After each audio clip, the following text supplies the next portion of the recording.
Bom, pessoal, os centríolos, eles representam um outro tipo de organelas não membranosas como são os ribossomos. Não tem vacúolo nenhum, não. Ele tem outros mecanismos de osmoregulação. Um dos mecanismos é reter sal. Aí quando eles retêm sal, o que acontece com a concentração deles? Aumenta e praticamente se iguala do meio.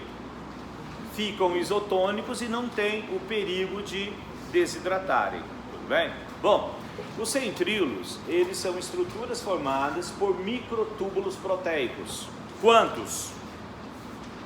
Lembram? 9 conjuntos triplos. Esses centríolos ajudam na formação do citoesqueleto típico de que tipo de célula? Eucariontes. Nos procariontes, esse citoesqueleto não existe e a forma é mantida por uma parede celular. Tudo bem? Esses centríolos, eles são atribuídos a eles basicamente 3 funções. Quais são as 3 funções atribuídas aos centríolos?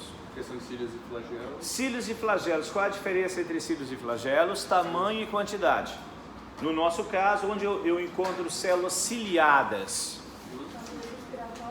Isso, estruturas respiratórias como a traqueia. E nas menininhas, nas tubas uterinas que vão levar o óvulo que sai do ovário em direção ao útero, ou seja, nas trompas uterinas, tá? Já as células com flagelo só tem os espermatozoides como exemplo, tá? Vocês devem ter ouvido falar, tá, em espermiogênese. Espermiogênese é a última fase da espermatogênese, onde as espermátides sofrem diversas mudanças citológicas e essas mudanças conferem a forma e as estruturas dos espermatozoides. Então é justamente nessa fase que os centríolos se diferenciam em flagelo, as mitocôndrias se posicionam na peça intermediária do espermatozoide para dar energia para o batimento desse flagelo. A cabeça do espermatozoide que contém a cromatina, que no nosso caso são 23 cromossomos, e à frente desse espermatozoide eu tenho o Golgi formando o acrossomo, que apresenta uma enzima chamada hialuronidase, que vai corroer a parede do óvulo e consequentemente permitir a entrada e a fecundação do espermatozoide. Então o processo de espermiogênese é um processo basicamente de diferenciação citológica. Tudo bem?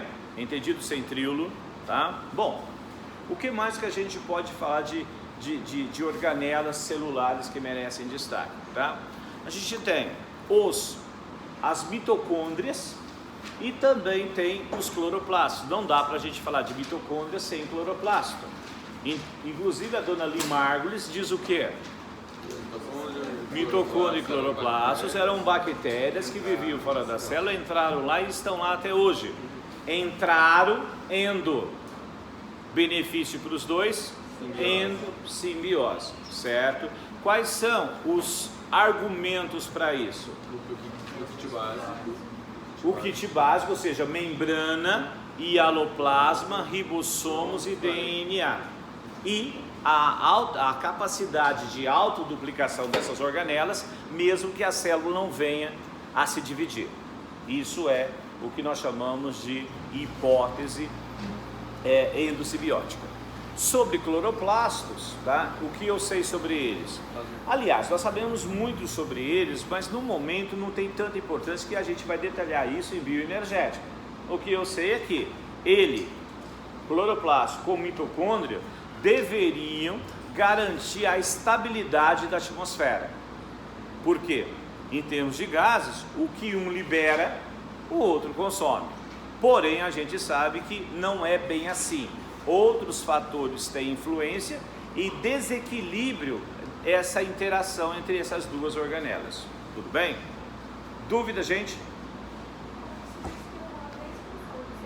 Dos centríolos. Eu esqueci, Isabela, de falar sobre a separação das cromátides irmãs. Lembram disso lá na divisão? ou então dos cromossomos homólogos, especificamente na meiose. E como eles são arrastados para os polos? Pelas fibras do fuso. Então essa é uma outra função atribuída a esses centríolos, tá? A separação, sejam de irmãs, sejam de homólogos, tá? Ou seja, a formação das fibras do fuso. Diga. Do que? Do citoesqueleto? Dar sustentação às organelas e forma a célula, certo? Ou seja, se você imaginar, por exemplo, quando você imagina uma célula, você tem uma mitocôndria aqui, um plasto ali, eles estão apoiados em alguma coisa. Então esse citoesqueleto é um conjunto de microfibrilas que seguram essa estrutura celular e automaticamente dá uma sustentação na célula. Então quando a gente fala que uma célula está fagocitando, ela está emitindo pseudópodes.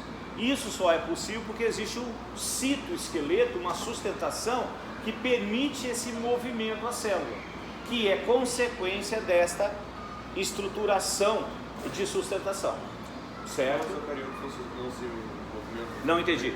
Os eucariotos não se movimentam livremente por causa... Os eucariontes? Não, procariotos. Os procariontes, primeiro que eles nem conseguiriam, por quê? Parede celular, é a mesma coisa, sobre comparar uma célula animal e uma célula vegetal. Célula animal se movimenta? Pode se movimentar, um dos maiores exemplos são os nossos glóbulos brancos, especificamente os neutrófilos. Tem células do tecido conjuntivo, que são os macrófagos, sempre emitindo expansões, chamadas pseudópodes. Será que vegetal tem pseudópode? Vegetal tem pseudópode? Jamais, por quê? Eles estão numa caixa de madeira. Qual é o nome dessa caixa? Parede celular, que pode ser chamada de celulósica, em função da constituição. Diga, pode ficar à vontade. Quais são as organelas que tem na célula? Bom, o que tem na procarionte, gente, que eu falei agora há pouco? Kit básico, que eu não volto a discutir, ou seja, membrana plasmática, hieloplasma, ribossomos e cromatina. Carioteca, núcleo, vamos de procariótico. Ah, tá, eu vi. Tá? Então, além disso, aparece o mesossomo, lembra da dobrinha, e parede celular. Tá? Tem algumas células que têm cílios. Esses cílios não são como nas eucarióticas originados dos centríolos, porque aí não há o centríolo, é uma outra formação. Tudo bem? Professor, que diferença faz o mesossomo na célula? O mesossomo, em alguns casos, que eu vou até discutir com vocês depois em bioenergética, esse mesossomo ele não é apenas uma pequena dobra. Existem células que esse mesossomo se dobra mais sobre ele. Então ele dá uma superfície toda enovelada. Isso, por exemplo, para uma célula procariótica que faz fotossíntese, ela tem uma maior área para absorção de luz. Tá? Então está relacionado a isso. Uma célula, por exemplo, que faz fermentação, ou que a gente vai discutir depois com a respiração anaeróbia, também lhe dá uma superfície maior. E existem casos que esse mesossomo, ele se liga ao DNA e ajuda no processo de divisão celular típico de célula procariótica, que a gente chama de amitose. Tudo junto, amitose. Tudo bem? Mais alguma? Mais alguma?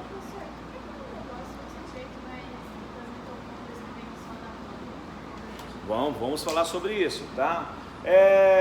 Acontece o seguinte, as mitocôndrias são obrigatoriamente maternas, tá? Então todas as suas mitocôndrias e as minhas mitocôndrias vieram das nossas mães, simples assim.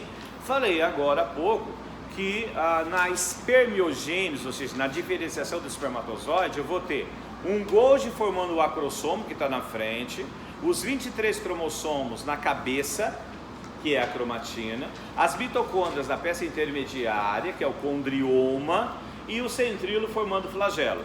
De todas essas estruturas, qual é a única que penetra no óvulo? A cabeça. Ou seja, o acrossomo estoura, a enzima digere a parede do óvulo, as paredes na verdade, e penetra o núcleo que se funde. Uma vez fecundado o óvulo, ele passa a ser chamado de ovo zigoto. Não é isso? A fecundação implica em fundir os 23 cromossomos do espermatozoide com os 23 cromossomos do óvulo, formando um núcleo com 46, portanto, diploide, e um citoplasma que já era do óvulo. Se esse citoplasma era do óvulo, as mitocôndrias contidas nesse citoplasma vieram de quem? Da mãe. Por isso que as mitocôndrias são maternas. Existe, um dia vocês estudarão, na genética, herança mitocondrial. Toda herança mitocondrial é materna. O pai nunca passa a mitocôndria para o filho ou para a filha.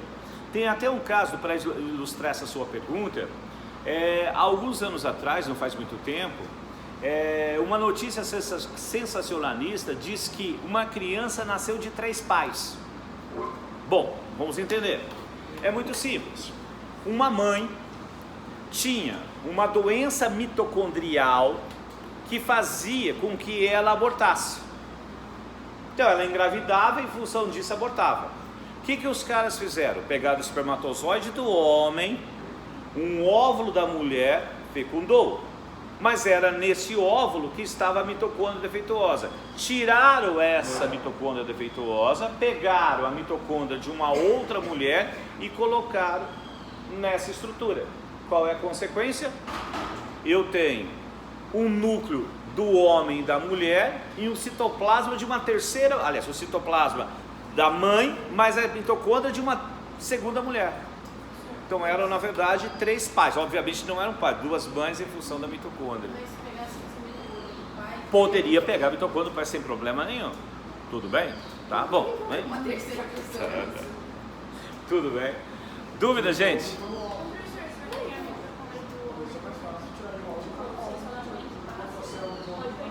Sim, poderia pegar do homem. Tudo bem? Não, não mudaria nada. Tudo certo, gente? Eu acho que sobre organelas é isso.